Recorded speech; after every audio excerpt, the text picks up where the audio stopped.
سورہ بقرہ آیت نمبر 253۔ آپ حضرات کے پاس پارے کا پہلا پیج ہے۔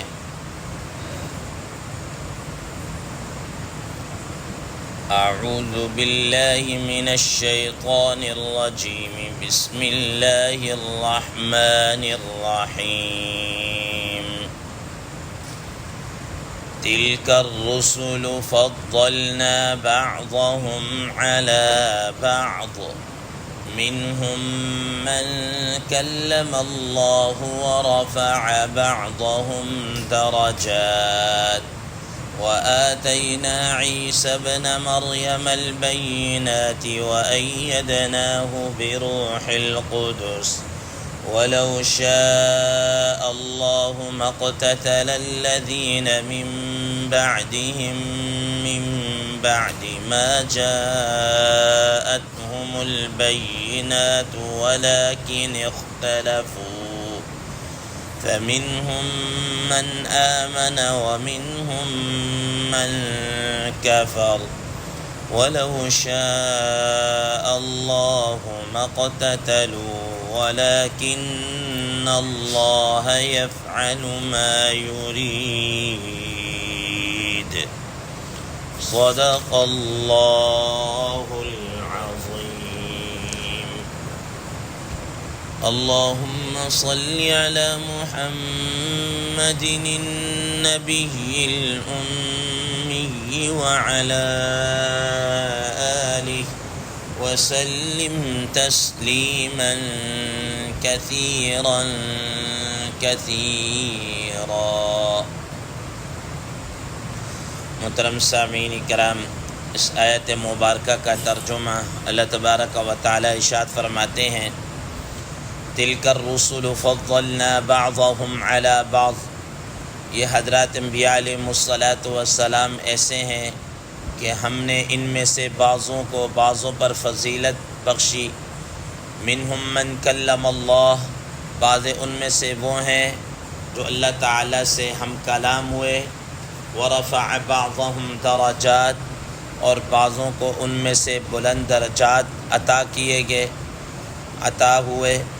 وآتینا عیسی ابن مریم البینات، اور ہم نے حضرت عیسیٰ ابن مریم علیہ السلام کو واضح دلائل دیے۔ وَأَيَّدْنَاهُ بِرُوحِ الْقُدُسِ، اور ہم نے ان کی تائید کی روح القدس یعنی حضرت جبرائیل علیہ السلام کے ذریعے سے۔ وَلَوْ شَاءَ اللَّهُ مَا اقْتَتَلَ الَّذِينَ مِن بَعْدِهِم مِّن بَعْدِ مَا جَاءَتْهُمُ الْبَيِّنَاتُ، اور اگر اللہ تبارک و تعالی چاہتے تو وہ قتال نہ کرتے وہ لوگ جو ان انبیاء علیہم السلام کے بعد آئے ہیں، من بعد ما جاءتهم البینات، کہ ان کے پاس واضح دلائل نشانیاں پہنچ چکی تھی۔ ولیکن اختلفوا، لیکن انہوں نے باہمی اختلاف کیا۔ فمنہم من آمن ومنہم من کفر، بعضے تو ان میں سے ایمان لائے اور کوئی ان میں سے کافر رہا، کفر اختیار کیا۔ وَلَوْ شَاءَ اللَّهُ مَا اقْتَتَلُوا، اگر اللہ تبارک و تعالی چاہتے تو وہ آپس میں قتال نہ کرتے۔ وَلَكِنَّ اللَّهَ يَفْعَلُ مَا يُرِيدُ، لیکن اللہ تبارک و تعالی کرتے ہیں جس کا وہ ارادہ چاہتے ہیں۔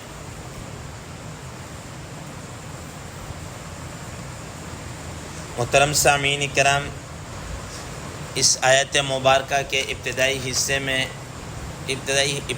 حصے کے متعلق کل گفتگو ہو چکی کہ اللہ تبارک و تعالی نے بعض حضرات انبیاء علیہم السلام کو فضیلت بخشی، اور نبی کریم صلی اللہ تعالیٰ علیہ وسلم کو اللہ تبارک و تعالیٰ نے جو رفع درجات عطا فرمائے، یا آپ صلی اللہ تعالیٰ علیہ وسلم کو جو اللہ تعالیٰ کی طرف سے انعامات ملے وہ کوئی ڈھکے چھپے نہیں ہیں، وہ ایسے ہیں کہ اس سے پہلے نہ حضرات انبیاء علیہم السلام کو بالکل بھی عطا نہیں کیے گئے، اس کے متعلق کل گفتگو ہو چکی ہے۔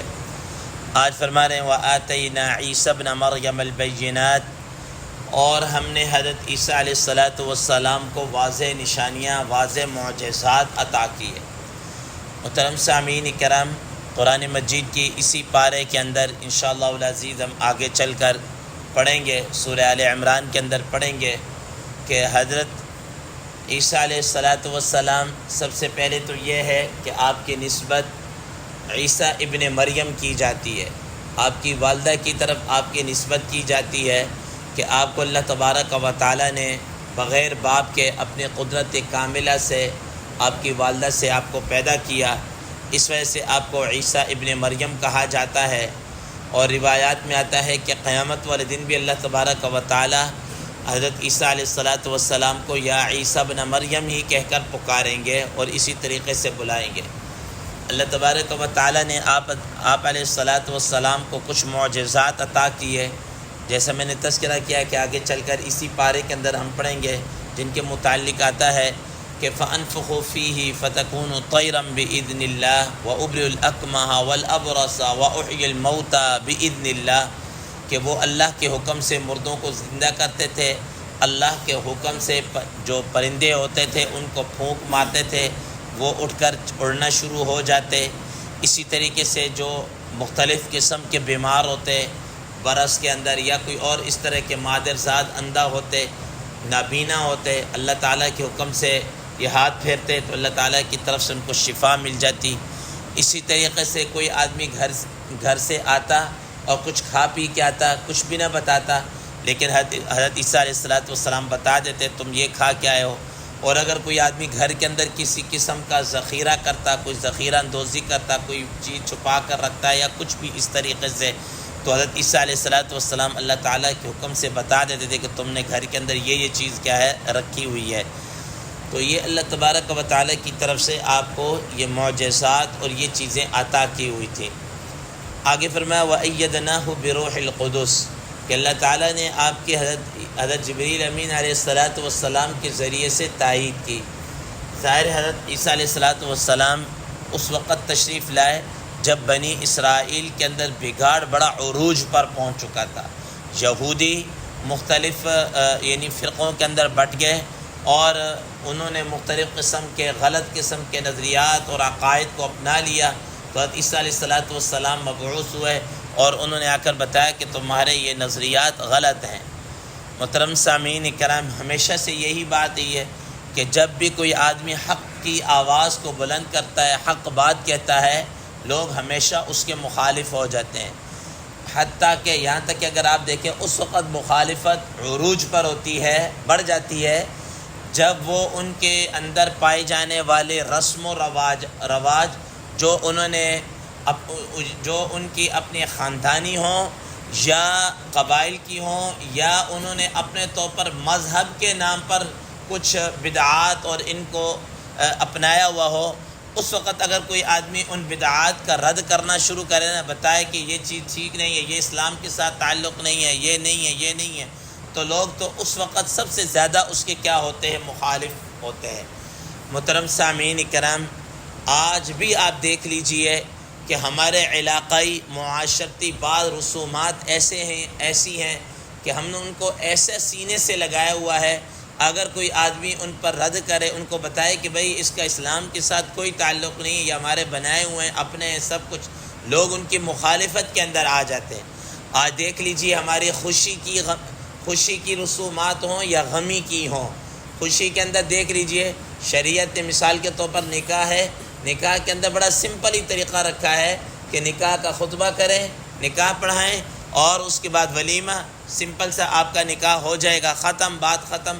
اور شریعت نے یہ بھی کہا ہے کہ ولیمہ کرنا ہے تو بالکل اپنی حیثیت کے مطابق کریں، کوئی دکھلاوا نہ ہو کہ بھئی اتنی ڈشیں ہوں گی، اتنے افراد ہوں گے اور فلاں قسم کی ہوٹل میں بکنگ ہوگی تو تب جا کے ہمارا ولیمہ ہوگا، ورنہ ہماری ناک کٹ جائے گی۔ شریعت نے کہا، حضرت عبد الرحمن بن عوف رضی اللہ تعالی عنہ مالدار ترین صحابی ہیں، نبی صلی اللہ تعالی علیہ وسلم نے کیا فرمایا کہ اولم ولو بشاتن، تم ولیمہ کر لو، چاہے ایک بکری ذبح کر کے تم اپنے خاندان یا اپنے اعزاء و اقارب کو کھلا دو، ختم ہو گئی بات، ٹھیک ہے نا۔ تو یہ اب ان پر آپ تھوڑی سی بات تو کر کے دیکھیں۔ اسی طریقے سے کوئی آدمی فوت ہو جاتا ہے، اس کے فوتگی کے اوپر آپ دیکھ لیجئے کہ کیا کچھ نہیں ہوتا، تیجا، ساتواں، 40واں عرس اور پتہ نہیں کیا کچھ ہیں جو ہم نہیں کرتے۔ کوئی آدمی اگر سمجھانے کی کوشش کرے تو الٹا جناب اللہ وہی برا بن جاتا ہے. ٹھیک، تو یہی حضرت عیسیٰ علیہ السلام نے جب ان کے اندر یہ بات کہی، ان کے اندر بدعات، رسومات اور یہ اس حد تک سرایت کر چکی تھی کہ وہ یہود ان کے مخالف ہو گئے تھے، یہود ان کے مخالف ہو گئے تھے. تو اللہ تبارک و تعالی نے سیدنا حضرت جبریل امین علیہ السلام ہمیشہ ان کے ساتھ ہوتے، ان کی حفاظت کی غرض سے ہوتے، ان کے ساتھ رہتے.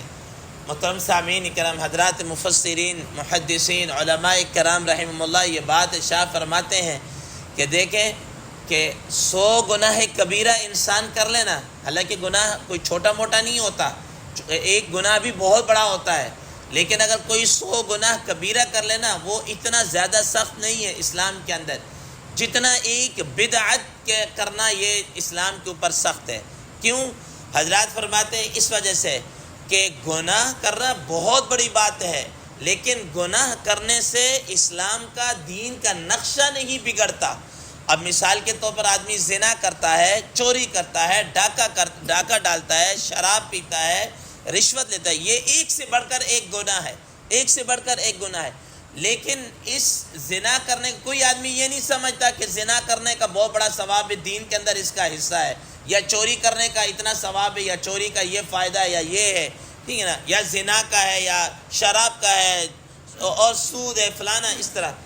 لیکن جو بدعت ہوتی ہے نا، بدعت، اس کو آدمی یہ سمجھتا کہ بھئی یہ دین ہے، اس کو دین سمجھ کے کر رہا ہوتا، اس سے دین کے نقشہ کیا ہے بدل جاتا ہے. یہی وجہ ہے کہ آج آپ دیکھ لیجئے ہمارے ہاں مختلف قسم کے مہینے آتے ہیں نا، تو مختلف قسم کے افراد اس میں جو کچھ کرتے ہیں دین سمجھ کے کرتے ہیں، جس کی وجہ سے دین کا حلیہ ہی کیا ہے بگڑ کر رہ گیا ہے. ٹھیک ہے نا، ابھی محرم گزرا ہے، آپ دیکھ لیجئے کیا کچھ نہیں ہوا، ٹھیک ہے نا، کیا کچھ ہو رہا ہے اور کیا کچھ نہیں ہوا. اور ابھی جناب آگے کیا کہتے ہیں، اب سفر ہے، سفر کے آگے ربیع الاول کے اندر آئے گا. دیکھنا اسلام کے نام پر، دین کے نام پر، اور نبی صلی اللہ تعالی علیہ وسلم کے عشق اور محبت کے نام پر کیا کچھ نہیں ہوگا. یہ کیا ہے؟ دین کے نقشے ہیں جو بگڑ رہے ہوتے ہیں، یہ دین کے نقشے ہیں جو بگڑ رہے ہوتے ہیں، جس کی وجہ سے ایک بدعت جتنا دین کو نقصان پہنچاتی ہے. فرماتے ہیں کہ اتنا گناہ کبیرہ، چاہے انسان 100 گناہ کبیرہ بھی کر لینا، اتنا وہ دین کو نقصان نہیں پہنچاتا جتنا ایک بدعت کا رواج اور ایک بدعت اسلام کو نقصان پہنچاتی ہے. تو حضرت سیدنا عیسیٰ علیہ السلام نے بھی جب اس کے اوپر تردید کی، بتایا یہ سب کچھ ہے، تو وہ لوگ یہود خاص طور پر ان کے مخالف ہو گئے. تو اللہ تبارک و تعالی نے وَأَيَّدْنَاهُ بِرُوحِ الْقُدُسِ کہ اللہ تبارک و تعالی نے حضرت جبریل امین علیہ السلام کے ذریعے سے ان کی کیا کی؟ تائید کی اور مدد و نصرت کی. وَلَوْ شَاءَ اللَّهُ مَا اقْتَتَلَ الَّذِينَ مِن بَعْدِ مَا جَاءَتْهُمُ الْبَيِّنَاتُ. آگے اللہ تبارک و تعالی فرما رہے ہیں کہ یہ اللہ تبارک و تعالی نہ چاہتے تو ان کا آپس میں قتال نہ ہوتا. اس کے متعلق انشاءاللہ کل ذکر کیا جائے گا، بات ذرا لمبی ہو جائے گی، انشاءاللہ ما بقیہ کل اس کے متعلق ذکر کریں گے. اللہ تبارک و تعالی سے دعا ہے اللہ تبارک و تعالی ہمیں یہ بدعات سے، رسومات سے ہم سب کی حفاظت فرمائے. وآخر دعوانا ان الحمد للہ رب العالمین.